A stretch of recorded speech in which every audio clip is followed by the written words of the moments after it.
This is KNEB.TV weather from the KNEB Storm Center. There's certainly your been no trusted short source of for wind weather. tonight across the area, and that's been the case over the last several days.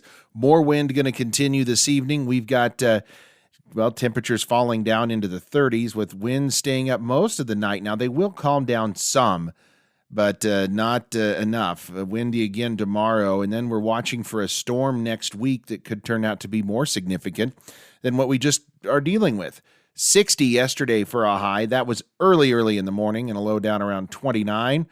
As far as precip goes, we did squeeze out 2/100 of an inch of moisture yesterday, just a trace today across the area. Well, here we go. Here's some of the peak wind gusts so far today.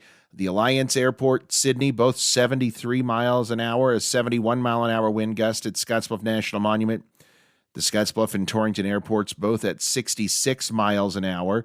Kings Canyon up in Dawes County, a 65. Pine Bluff's the same story. Crescent Lake, 63. Ogallala, Cheyenne, 62 mile an hour. These are just a sampling. Pretty much everybody experienced wind gusts over 60 miles an hour today. And temperatures are reflecting of those cold winds out there as well. That's not helping at all. We've got temperatures in the 40s all across the region, but winds still up there. Look at these winds.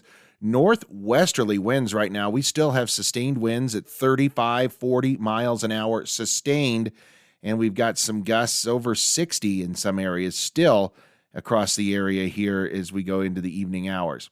And we do remain under the gun here for some additional winds. We have high wind warnings, high wind watches out that covers a large portion of the region. These high wind warnings continue into tomorrow for most locations.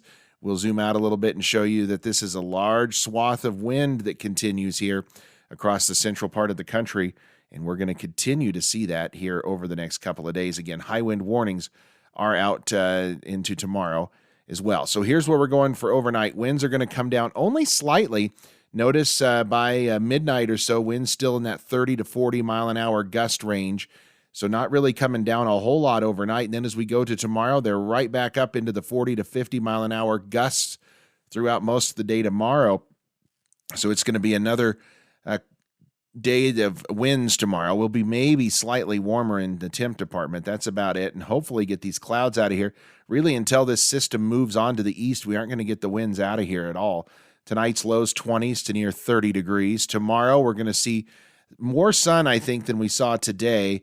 Still could sneak a few clouds and even a snow flurry or snow shower around to our east. That system finally pushes off late tomorrow night. Then you can see the clouds going with it, and that's going to bring our winds down finally. But that's going to take clear into tomorrow night before that starts to happen. And highs tomorrow going to be 40s and low 50s. So we'll add maybe a couple of degrees to that. Precip going to be non-existent here in the region. And anything that falls is certainly going to be very light. So tonight, still windy, 31 for your low. Tomorrow, we're going to be dealing with windy conditions again, 52. It will be sunny, or mostly sunny anyway. And then as we look at Friday, better into the 60s, upper 70s on Saturday. But by Sunday, we drop dramatically back into the 50s, get some windy conditions, and then breezy conditions to windy. Monday, Tuesday, Wednesday, some late day rain and snow showers Monday. Looks like that'll turn over to all snow before Wednesday gets here.